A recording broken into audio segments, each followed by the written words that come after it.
जो लड़ाई चल रही है ईरान, यूएसए और इजराइल के बीच में, ये सिर्फ ईरान पर एक स्ट्राइक नहीं है बल्कि एक लंबी चल रही पावर स्टोरी का नया अध्याय है। आसान भाषा में समझते हैं क्या है ये। लोग पूछ रहे हैं कि अचानक ये सब क्यों हुआ। असल में अमेरिका, इजराइल और ईरान के बीच तनाव कोई नया नहीं है। इजराइल लंबे समय से ईरान को अपने लिए खतरा मानता रहा है। खास तौर पर बेंजामिन नेतन्याहू ने 1990 के दशक से ही ईरान के खिलाफ कड़ा रुख अपनाया है। उसका तर्क रहा है कि ईरान झुकने वाला देश नहीं है और उसका परमाणु कार्यक्रम क्षेत्रीय संतुलन बदल सकता है। कवरेज को लेकर भी बहस होती रहती है। कई लोगों का मानना है कि संघर्ष को अक्सर एक तरफा तरीके से दिखाया जाता है। किसने कितने हमले किए, किसके कितना नुकसान हुआ, इस पर नैरेटिव अलग अलग प्लेटफॉर्म पर अलग अलग दिख सकता है। ये बात गजा संघर्ष के दौरान भी उठी थी, जब गजा स्ट्रिप में इसराइल के बड़े सैन्य अभियान पर दुनिया भर के मतभेद देखने को मिले। समर्थकों और आलोचकों दोनों अपने अपने पक्ष को जोर देकर बात बोल रहे थे। ईरान पर वर्षों से आर्थिक प्रतिबंध भी लगे हुए हैं। परमाणु समझौते को लेकर भी उतार चढ़ाव आते रहे हैं।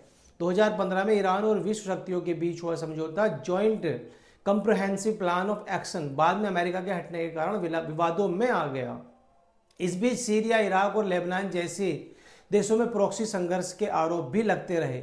क्षेत्रीय समीकरण समझना जरूरी है। ईरान को खाड़ी देश का एक बड़ा सैन्य और रणनीतिक खिलाड़ी माना जाता है। अगर वो कमजोर होता है तो खाड़ी का शक्ति संतुलन बदल सकता है, और खाड़ी का संतुलन बदलने का मतलब है तेल की आपूर्ति, ट्रेड रूट्स और सैन्य प्रभाव का असर। यही कारण है कि जब भी तनाव बढ़ता है तेल की कीमतें उछलती हैं, शेयर बाजार गिरते हैं, मुद्राएं कमजोर होती हैं और क्रिप्टो करेंसी जैसे एसेट में उतार चढ़ाव बढ़ जाता है। युद्ध सिर्फ मैदान में नहीं, वित्तीय बाजारों में भी लड़ा जाता है। वैश्विक स्तर पर देखें तो अलग अलग क्षेत्रों में रणनीतिक पोजीशन साफ दिखती है, चाहे वो वेनेजुएला पर प्रतिबंध हो, चाइना के साथ ट्रेड वॉर हो, टैरिफ का मुद्दा हो, या अंटार्कटिक क्षेत्र में ग्रीनलैंड को लेकर रणनीतिक चर्चा। हर जगह देशों का प्राथमिक लक्ष्य अपने हितों की रक्षा करना होता है। ईरान ने भी कई मौकों पर अमेरिकी ठिकानों या उनसे जुड़े ठिकानों पर निशाना बनाकर यह संदेश दिया कि उसके खिलाफ हमलों के लिए इस बेस का इस्तेमाल न किया जाए।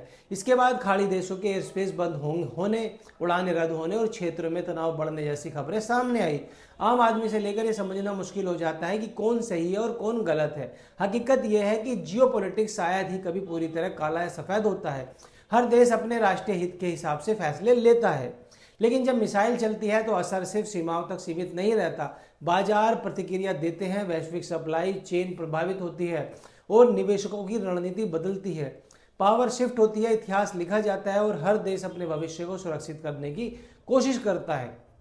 आखिर में यह समझना जरूरी है कि वैश्विक संघर्षों को भावनाओं से नहीं, ठंडे दिमाग से पढ़ना चाहिए।